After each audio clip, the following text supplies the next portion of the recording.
જ્ઞાન ધન આ ઘટ ભીતર દર્શાયા। હે સંતો, મના આ સદગુરુએ અલખ લખાયા, જે લખવાની વસ્તુ નથી, લખવામાં આવતી નથી, જે બોલવામાં નથી આવતી। મૂળદાસ મહાત્મા કે બોલવામાં ના આવે સાહેલી મારી, એ તો બોલસ કોણ એ સાહેલી મારી। એટલે જે પરમાત્માનો અનુભવ કબીર સાહેબ આપણી સામે વ્યક્ત કરે છે, એ સાહેબ કબીર એમ કહે છે કે મન વાણી બુદ્ધિ જાનત નાહી, વેદ કહેતા અચકાયા। જેને મન વાણી અને બુદ્ધિ જાણી શકતી નથી, જેને વેદ અટકાઈ ગયા છે, વેદ ઊભા રહી ગયા, વેદે નેતિ નેતિ કરી અને વાત કરી દીધી કે અહીંયા આટલા સુધી જ અમે તો છીએ। વેદ કહે નેતિ નેતિ, ગીતા કહે જબાની में, कुरान पुराण तो सब यूँ कहता है, वो तो बाता सब सानी है।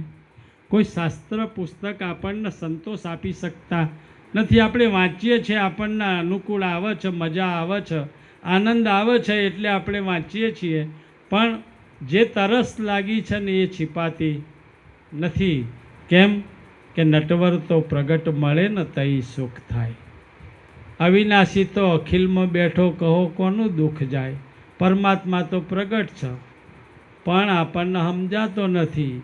આ પરમાત્મા જો પ્રગટ મળે તઈ સુખ થાય। સુરભીના પેટમાં પઈ, આ સુરભીથી તૃપ્તિ ના પમાય, પણ દોઈમાંથી માખણ તાવે, આ ઘી ખાધે સુખ થાય। નટવર તો પ્રગટ મળે તઈ સુખ થાય। સુરભીના પેટમાં પઈ, ગાયના પેટમાં દૂધ છે, પણ એ દૂધથી ગાયને તંદુરસ્તી મળતી નથી। કેમ કે એની વિગત આપણને આવડે છે? દોતા ગાય દોતા આવડે છે? ગાયને તંદુરસ્તી ના મળે, પણ જો કદાચ દોતા આવડતું હોય તો એ દોનારો આ દૂધ કાઢી શકે છે, પણ સીધી સરી મારો તો દૂધ આવે? ગાયના ઓચરામાં સરી મારીએ તો દૂધ ના આવે। આપણે નેચોઈએ તો દૂધ આવે છે, તો એનો અર્થ એવો નહીં કે એના ઓચરામાં દૂધ જ ભર્યું છે। લાવો સરી મારીને દૂધ કાઢી લઈએ તો એ સરી મારવાથી દૂધ આવે નહીં। એની દોવાની પણ કંઈક રીત મહાપુરુષો કહે છે। બધાને દોતા ના આવડે, એ તો દોઈ શકતા હોય એવા મહાપુરુષો દોઈ શકે। એ દોઈ એના દૂધનું મંથન કરાવડાવી, ભેગું કરી, એની અંદર મેળવણ લાવી, બહારથી નાખી અને એનું મય બનાવી, એના ગોળિયામાં નાખી એનું વલોણું કરે, અને વલોણું કર્યા પછી એમાંથી માખણનો ફોદો આવે, ત્યાં સુધી એને ઘી કહેવાતું નથી, એને માખણ કહેવાય છે। કેમ કે એ માખણ છે ને એની અંદર ખટાશ નામ કીટું પડ્યું છે, એટલે એને ઘી કહેવાતું નથી। એમ શાસ્ત્રોના, વેદોના, પુરાણોના, કુરાનોના આ બધાય જ્ઞાન મહાપુરુષો કહે છે કે આ નક્કર માખણ જેવા છે, એટલે એ માખણ છે એ ઘી નથી। એના માટે તાવણ કરવી પડે, અને તાવણ કર્યા પછી, તાવણ કરો તો દેતવા કરવો પડે ને ભાઈ। તાવણ કરો એટલે દેતવા કરો। હવે તમે ગીતાની નીચે દેતવા કરો તો શું થાય? પુરાણની નીચે, કુરાનની નીચે દેતવા કરો તો શું થાય? કોઈ એમાંથી તથ્ય આવે? ના આવે। દેતવા શેની નીચે કરવાનો છે? કે જે માખણ તાવીને હાંડલીમાં બહાર કાઢ્યું એની નીચે દેતવા કરો, તો એ દેતવાના શેકથી કે છે માખણની અંદર ખટાશ નામ કીટું જેમ બળે તેમ એની સુવાસ બહાર ફેલાય, જેમ બળે એમ સુવાસ બહાર ફેલાય, અને એ સુવાસ લઈ અને આ તાવણ કરનારો વ્યક્તિ એમ કહે કે હવે ઘી થઈ ગયું છે। અને એ ઘી તમે ખાઓ તો જેમ 100 ગ્રામ ઘી ખાઓ તો આ શરીરમાં તેજી દેખાય કે ના દેખાય? 1 કિલો ઘી ખાઈ જાઓ તમે તો શરીરમાં આની તેજી ના દેખાય? એમ મહાપુરુષોના અનુભવ વાણી એવું કહે છે કે જે સિદ્ધાંત બતાવ્યા છે એ સિદ્ધાંત પ્રમાણે જો જીવ માત્ર ને માત્ર એ સિદ્ધાંત પ્રમાણે ચાલે, એટલે ઘી ખાય, તો જરૂર એને ભૂમિકા બદલાય છે। અને ભૂમિકા બદલાયા પછી એનામાં કહે છે આ તેજ તત્વનું તેજ આવે છે, અને આ પરમાત્મા એવી કોઈ ચીજ વસ્તુ તો છે નહીં. પરમાત્મા તે ફટ લઈને કોઈ કબૂતર કે ચકલી તો હોય નહીં, પકડીને બતાવી દે, લે આ પરમાત્મા રહ્યો. પરમાત્મા શું છે કે પરમ પુંજ પ્રકાશ જ્ઞાન ધન આ ઘટ ભીતર દર્શાયા, એને મનવાણી બુદ્ધિ જાનત નહીં, વેદ કહેતા અચકાયા. હે સંતો ભાઈ, અમને સદગુરુએ અલખ લખાયા. આ આવા ગુરુ મહારાજે અમને આ અલખ સમજાયું છે. કબીર સાહેબ એવું કહે છે કે ભાઈ આનાથી મને શું પ્રગતિ થઈ? એટલે કબીર સાહેબે એવું કીધું કે આનાથી તો એવી પ્રગતિ થઈ. કેવી પ્રગતિ થઈ કે શિવ સંકાદિક જાનત નહીં. શિવ અને સંકાદિક આ તત્વને સમજી શકતા નથી. સાહેબ કબીર એવું કહે છે કે વેદ કે ચાત અચકાયા, વ્યાસ વશિષ્ઠ વિચારત હારે કોઈ ઉનકા પાર નહીં પાયા. વ્યાસ અને વશિષ્ઠ જેવા મહાપુરુષો જેની બોલબાલા છે કે ભાઈ વ્યાસજીએ તો આ જગતને ઘણું મોટું આ જ્ઞાનનો પુસ્તકો આપી દીધા છે કે જેના સંસ્કારથી આ જગત ચાલે છે. એવા મોટા મોટા પુરુષોને કહે છે એવું એમ કહેવામાં આવે છે કે આ લોકોએ આ તથ્યને સમજી શક્યા નથી. સાહેબ કબીરે એ સમયમાં આ રીતની પ્રહાર ધારદાર વાણી કરી હશે તો હું એની અસર એને નહીં પડી હોય.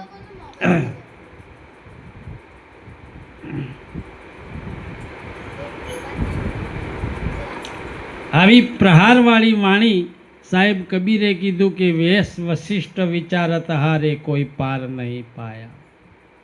તો ભાઈ આ પાર કોણ પાઈ ગયું અને કેવી રીતે આનો પાર પામવો? કે તલમાં તેલ, કાષ્ટમાં અગ્નિ. પરમાત્મા આ દેહમાં કઈ રીતે છે એનો અનુભવ કરાવવા માટે આને એક દાખલો આપી અને સાહેબ કબીરે સમજાયું કે તલમાં તેલ, કાષ્ટમાં અગ્નિ, ઘી દૂધમાં હીં સમાયા. ઘી દૂધમાં છે, કાષ્ટમાં અગ્નિ છે અને તલમાં તેલ છે. તલ ભેગા કરીએ તો એનો દીવો ના થાય. તલનામાંથી તેલ કાઢવું પડે અને તેલનો દીવો થાય. કાષ્ટમાં અગ્નિ છે પણ પડે પડે સળગે નહીં.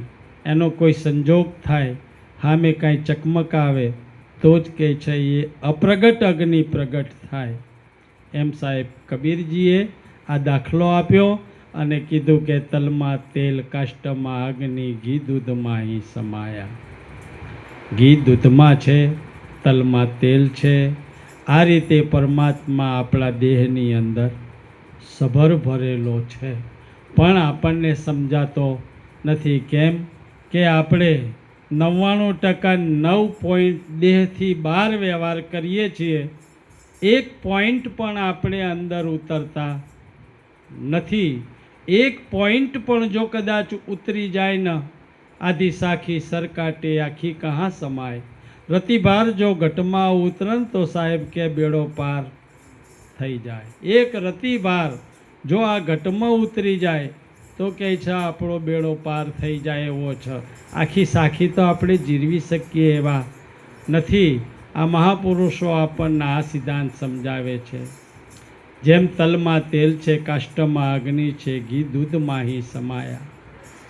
શબ્દમાં અર્થ છે, પદાર્થ પદમાં. આ સ્વર રાગ સાથે ગાયા. હે સંતોભાઈ, આ સદગુરુએ અલખ લખાયા. બીજમાં અંકુર. કોઈ પણ બિયારણ વાવો એટલે એની અંદર અંકુર હોય તો જ એનું વાવેતર થાય, નહીંતર અંકુર વગરનું બી બટાઈ ગયેલું એ કોઈ દિવસ કાંટો કાઢે નહીં.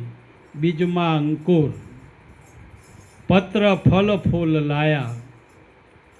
બીજમાં અંકુર છે અને અંકુરમાં ହିଁ શાખા, પત્ર ફલ ફૂલ લાયા. જીવ આત્મ મેં પરમાત્મ દર્શે.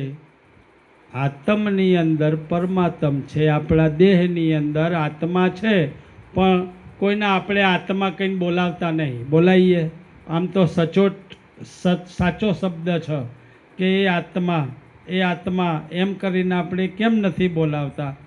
કેમ નથી બોલાવતા? બોલાવીએ તો કોઈ સાંભળતાય ચમ નથી. કેમ નથી બોલાવતા? કે એ આત્મા કહેવાનો એક વ્યવહાર જ નહીં. આ તો કોથરાનું નામ છે. શિવાભાઈને બાબુભાઈને આવું જે નામ છે એ આ દેહનું નામ છે. જે નામ આપણા ગુરુ મહારાજે સમજાયું છે એ નામ કે છે અનામ છે. નામ છે છતાંય અનામ છે. એ અનામ ન જાણવા માટે આપણા મહાપુરુષોએ બહુનામ સમજાયું છે. જ્યાં જુઓ ત્યાં અલખ નિરંજન અવિનાશી આડું એક. આ બારું દિલકી દુબજાન દૂર કરતો થાય અંતરમાં. અજવાળું આ મેલી દે આંટી થઈ જા માટી. આ ખેલ ખેલી લે ખેલાડું આ સદગુરુ સાહેબના વરી લે ઉનકી સાથ કરી લે વ્યવહારું. તારા વ્યવહાર આ બાહ્ય વ્યવહારને બંધ કરી આંતરિક વ્યવહાર અંતરમાં જે ચેતના ચાલી રહી છે એના સાથે તારા વ્યવહાર જોડી દે. તો પછી મન બની જાય, દિલ બની જાય દર્પણ, મન બની જાય મુખડું અને અંદર સ્વરૂપ જોઈ લે તારું. આ મન દિલ બની જાય દર્પણ, મન બની જાય મુખડું, અંદર સ્વરૂપ જોઈ લે તારું. આ મન કા માન્યા મહેરામ નજરે ચડે તો ઉન્મૂર્તિ કા કરી લે દીદારું. એ મનવા તું ક્યાં કહેશ મારું મારું, આ અમે હું સતારું. આ એકેય કદાચ હારી વેટલી પહેરેલી હશે ને તો જઈને કે જોઈ લે કોઈ હતો નહીં ને. એટલે કે ઓ વેટલી કાઢી લો, એક વેટલી એ કાઢી લે છે. હારો લેઘો પહેરેલો હશે ને તો એ લે છોકરા ચક્કુ લાયો લાય એ લેઘોય ફાડી કાઢશે. એ લેઘોય તો નહીં હરખો નહીં જવા દે. હારું બુસટ ખમીસ પહેર્યું હશે તોય ફાડી કાઢશે અને એ તારું કોઈ હરખું જવા દેશે નહીં. તો આવા વ્યવહાર છે આ દાવા છૂટ્યા પછીના. હજુ તારી સાથે દાવો છે, તું પરમાત્માનો દાવો કરી શકે એમ છે તો આ દાવો પરમાત્મા સાથે કરી લે. આ જગત સાથે છોડી દે. જગત સાથે તારા વ્યવહાર છે એ તને ખરેખર અંતવેળાએ પરેશાન કરી નાખે એવા છે.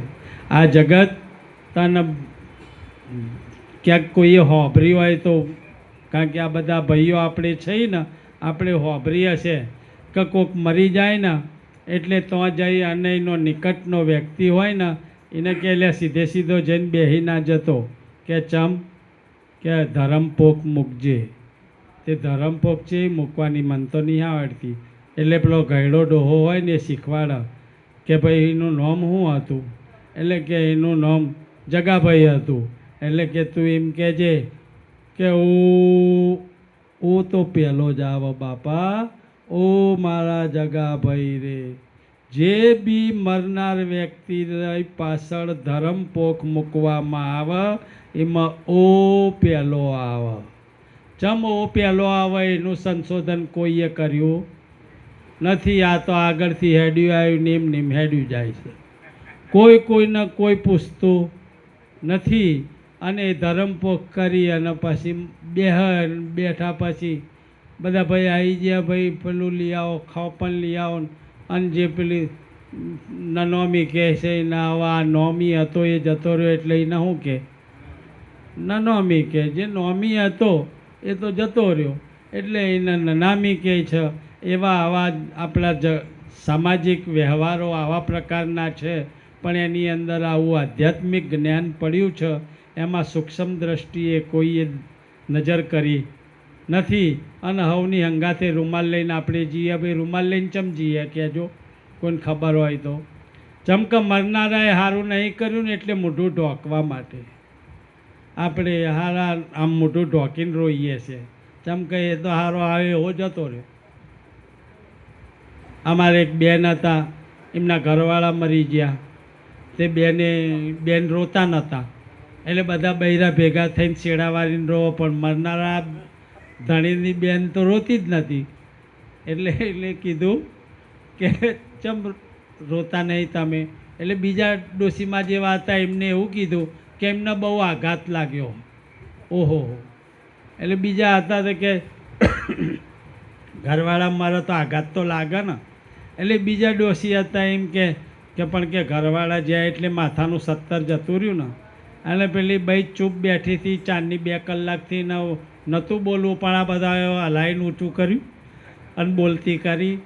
તો કે મારો ઘરવાળાનો મને ચોય આઘાત લાગ્યો નહીં, મારા ઘરવાળાનું મને ચોય દુઃખ લાગ્યું નહીં, મારા ઘરવાળાના પ્રત્યે હું ચૂપ થઈને બેઠી નહીં. આ તમે બધા મોઢામાં લાકડા ગાલીને બોલાવો છો એટલે બોલું છું, મને એની કોઈ પડી નહીં.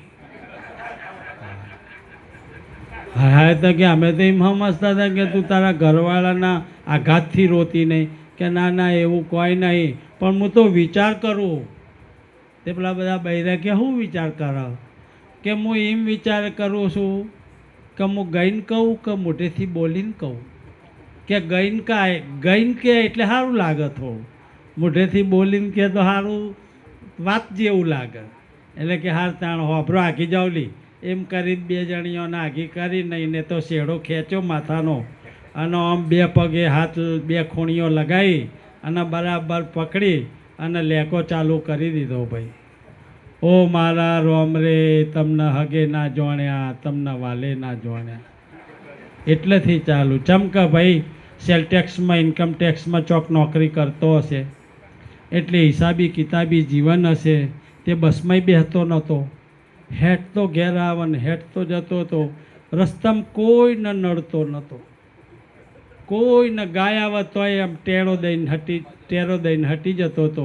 કૂતરું આવે તોય આઘો થઈ જાય, કોઈને નહોતો નડતો.